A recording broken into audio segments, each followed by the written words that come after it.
जय शिव शंकर, जय श्री कृष्णा। आप सभी का आज की इस वीडियो में स्वागत है। आज हम बात करेंगे भगवान शिव को अति प्रिय और भगवान को अति प्रसन्न करने वाला महाशिवरात्रि का पावन पर्व। कैसे महाशिवरात्रि के पावन पर्व पर व्रत रखना चाहिए, किस प्रकार से भगवान को रिझाना चाहिए, किन किन द्रव्यों से भगवान का पूजन करना चाहिए। वैसे तो सभी कालों में भगवान शंकर का पूजन करना असीम सुख और शांति को प्रदान करने वाला है, लेकिन फाल्गुन मास के कृष्ण पक्ष की चतुर्दशी को भगवान शिव के लिए महाशिवरात्रि के पावन पर्व पर व्रत रखना, अभिषेक करना, भगवान के स्तोत्रों का पाठ करना सदैव कल्याणकारी है। वीडियो के अंत तक बने रहें। भगवान को प्रसन्न करने के लिए किन किन द्रव्यों से भगवान का पूजन करने से क्या क्या फल की प्राप्ति होती है, आज हम इस विषय में इस वीडियो में चर्चा करेंगे। तो आइए ज़्यादा समय न लेते हुए वीडियो में भगवान शंकर की महिमा का वर्णन करते हैं। बड़े ध्यान से सुने और भगवान शिव के लिए जो शिवरात्रि महापर्व 1 मार्च 2022 को आने वाला है, उसमें भगवान शिव की प्रसन्नता के लिए, उनको खुश करने के लिए जितना भी हो सके ज़्यादा से ज़्यादा प्रयत्न करें। वीडियो को शेयर करें, लाइक करें, चैनल को सब्सक्राइब करें।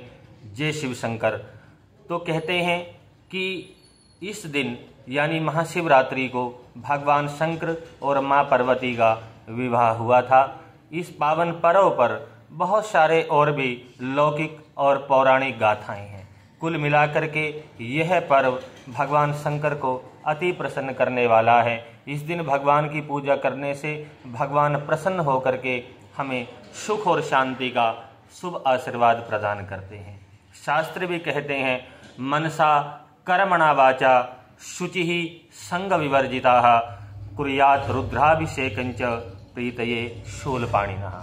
मन से, वचन से, कर्म से सब प्रकार की संगतियों का, आसक्तियों का त्याग करके एकाग्र मन होकर के जो शिवरात्रि के महापर्व पर भगवान का रुद्राभिषेक करता है, उसे भगवान शिव मुक्त करके अपने लोक में, अपनी शरण में स्थान प्रदान करते हैं, अपने गणों में स्थान प्रदान करते हैं।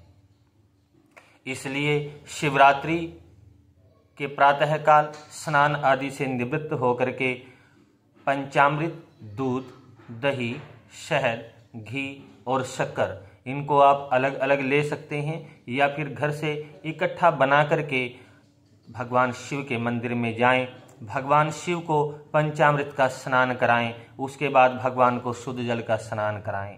वस्त्र, यज्ञोपवीत, गंध, पुष्प, अक्षत, नैवेद्य, फल जितना भी हो सके भगवान को अर्पित करें। विशेष रूप से चौलाई के लड्डू बना करके भगवान को भोग लगाएं और उसके पश्चात जितना भी हो सके दिन में भगवान के लिए कीर्तन करें, भगवान संबंधी स्तोत्रों का पाठ करें। शिवलिंग के पास एकांत में बैठ करके ओम नमः शिवाय इस मंत्र का जप करें। ओम नमः शिवाय ये मंत्र भगवान शिव को अति प्रिय है। आप चाहें महामृत्युंजय मंत्र का भी जप कर सकते हैं।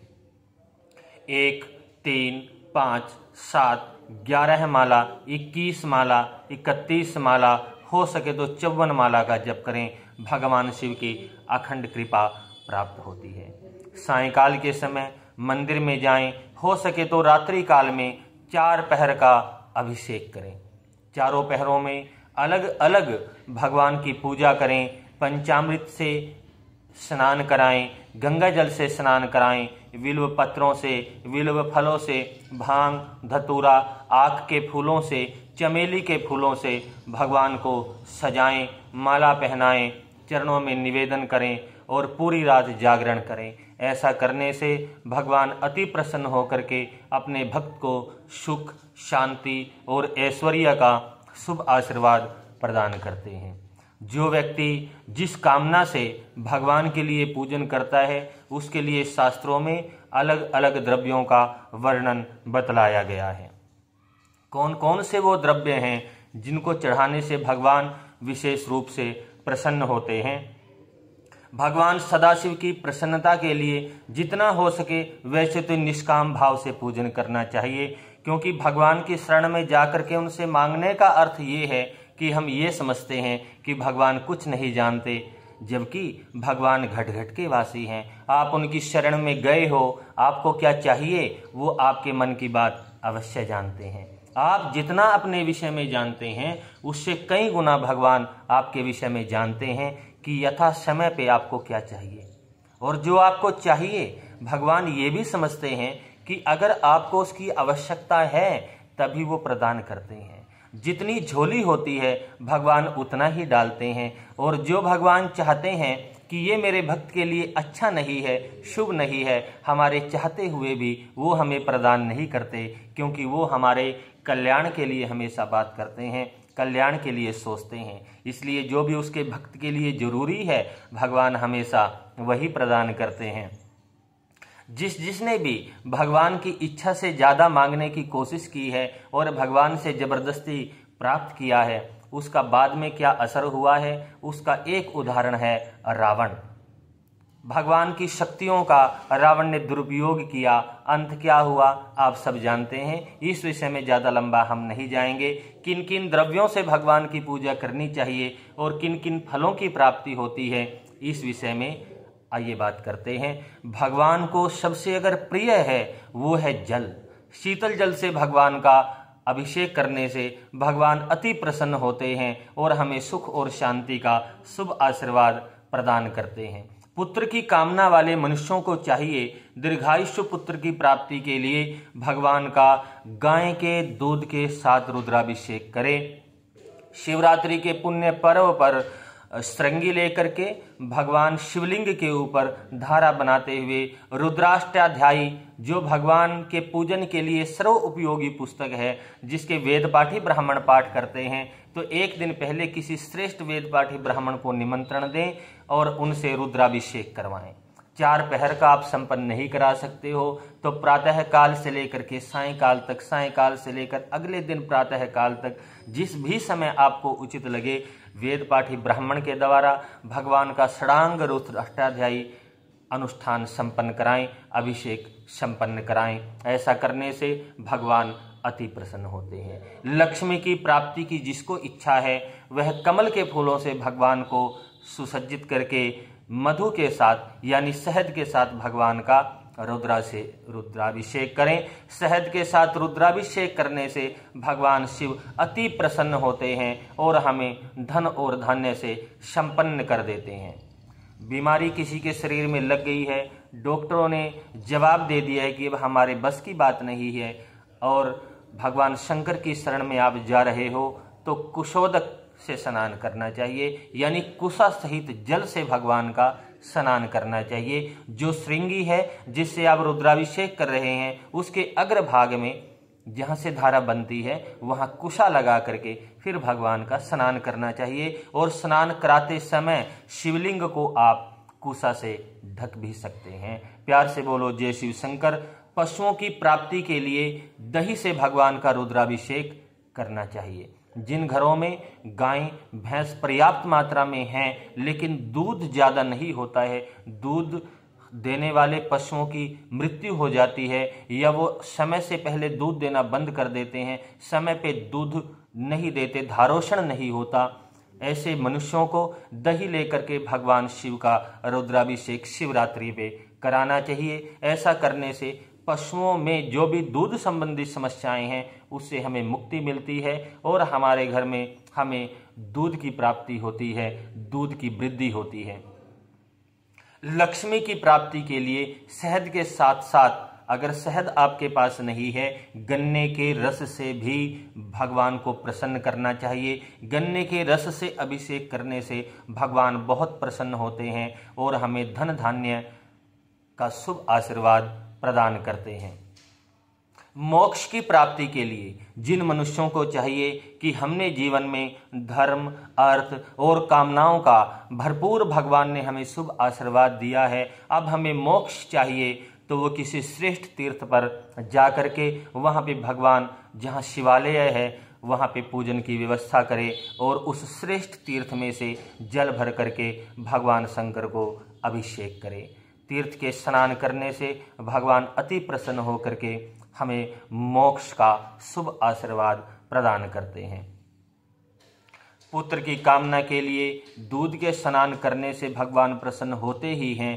कुल की वृद्धि के लिए पुत्र घर में हैं तो और जड़ है उनकी बुद्धि काम नहीं करती है। बहुत सारे घरों में ये शिकायतें हैं कि बच्चे कुमार्गामी हो गए हैं। उनकी जो बुद्धि है वो परिवार में या सत्कर्मों को छोड़ करके गलत संगति की ओर अगर जा रहे हैं तो उन्हें शक्कर मिले हुए दूध से भगवान का अभिषेक करना चाहिए। इसके अलावा गाय के घी के साथ रुद्राभिषेक करने से भी कुल परंपरा की वृद्धि होती है। इसलिए भगवान शंकर का गाय के घी के साथ भी रुद्राभिषेक करना हमारे लिए कल्याणकारी है। मृतवत्सा, जिनको पुत्र या कन्या जन्म होने के पश्चात जीवित नहीं रहते या गर्भ में ही बच्चों खराब हो जाते हैं, जन्म नहीं लेते, उनको चाहिए कि गाय के दूध के साथ शहद और शक्कर मिला करके भगवान का रुद्राभिषेक करें। ऐसा करने से भगवान अति प्रसन्न होते हैं और हमें दीर्घायुष्य संतान का शुभ आशीर्वाद प्रदान करते हैं। जीवन में जब भी मौका मिले, जब भी आपके पास समय हो, तब तब भगवान का पूजन करें। लेकिन महाशिवरात्रि के पावन पर्व पर सभी कार्यों का त्याग करके, सभी घर के कामों को छोड़ करके एकमात्र भगवान शिव की उपासना करनी चाहिए, क्योंकि भगवान शिव की उपासना करना परम कल्याणकारी है। अगर समय हो, हरिद्वार नाम के पावन तीर्थ पर जाकर के वहां से गंगा जल भर करके लेकर के आएं, अपने गांव के शिवालय में भगवान शिव का रुद्राभिषेक करें। हर साल हजारों की संख्या में, लाखों की संख्या में कांवड़ यात्री जाकर के गंगा जी का जल ला करके गंगा जल से भगवान शंकर को अभिषेक कराते हैं। इसलिए शैव भक्तों को चाहिए कि जीवन में जब भी मौका मिले, शिवरात्रि के पावन पर्व पर कांवर के रूप में गंगा जल ला करके भगवान का रुद्राभिषेक करने से भगवान शंकर अति प्रसन्न होते हैं और अपने भक्तों को सब प्रकार की कार्य सिद्धि प्रदान करते हैं, अपनी कृपा प्रदान करते हैं। शिवरात्रि के पावन पर्व पर रुद्राभिषेक के साथ साथ व्रत अवश्य रखना चाहिए। नमक का बना हुआ कोई भी वस्तु पदार्थ ग्रहण नहीं करना चाहिए और एकाग्र भाव से जितना भी हो सके भगवान का भजन करना चाहिए। पूरा दिन निराहार नहीं रह सकते हो। फल, जो भी ऋतु फल है उस समय में उसको स्वीकार कर सकते हो, ग्रहण कर सकते हो। दूध पी सकते हो, जल पी सकते हो और इसके अलावा जूस पी सकते हो। रात्रि काल में जागरण भगवान का अवश्य करना चाहिए। शिव रात्रि यानी भगवान को प्रसन्न करने की रात्रि, शिव कल्याणकारी रात्रि। दिन में आपने जितना भी किया है वो एक अलग बात है। शिवरात्रि का मुख्य जो व्रत का उद्देश्य है, जो फल की प्राप्ति होती है, वो रात्रि में होती है। इसलिए रात्रि में शयन जितना हो सके नहीं करना चाहिए। पूरी रात अगर आप जाग सकते हो, अपने जीवन को सफल बनाने का इससे उत्तम और कोई उपाय नहीं है। इसलिए शिवरात्रि में रात्रि में जागरण करते हुए शिवलिंग के पास जाकर के, जो भी आपके पास शिवालय है, उसमें भगवान का पूजन करें। आप शिवालय जाने में असमर्थ हैं, नहीं जा सकते हो, बांबी की मिट्टी ला करके पार्थिव शिवलिंग का घर में निर्माण करें और पार्थिव शिवलिंग पे पूजन करने से भगवान अति प्रसन्न होते हैं। क्योंकि भगवान कहते हैं वो कण कण के वासी हैं। पार्थिव शिवलिंग का पूजन करना हजारों अश्वमेघ यज्ञों का फल प्रदान करता है। इसके अलावा नर्मदा नदी से लाए गए पत्थर के रूप में विराजमान नर्मदेश्वर भगवान की पूजा करना भी परम कल्याणकारी है। जिस भी रूप में आपके पास भगवान की पूजा करने के लिए उपलब्ध है जो भी सामग्री, उसी से शिवलिंग के रूप में, पार्थिव शिवलिंग के रूप में या नर्मदेश्वर शिवलिंग के रूप में भगवान की पूजा करनी चाहिए। अवश्य करें। 1 मार्च 2022 को शिवरात्रि का व्रत रखें। सभी के घर में भगवान भोलेनाथ अपनी कृपा दृष्टि सदैव बनाए रखें। सबका कल्याण हो, सबके जीवन में नए उजाले आएं और हर प्रकार की व्याधियां, आधियां और आसुरी शक्तियों का विनाश हो। सभी के लिए कल्याण में इस व्रत की अग्रतम शुभकामनाएं। सभी का जीवन कल्याणकारी हो।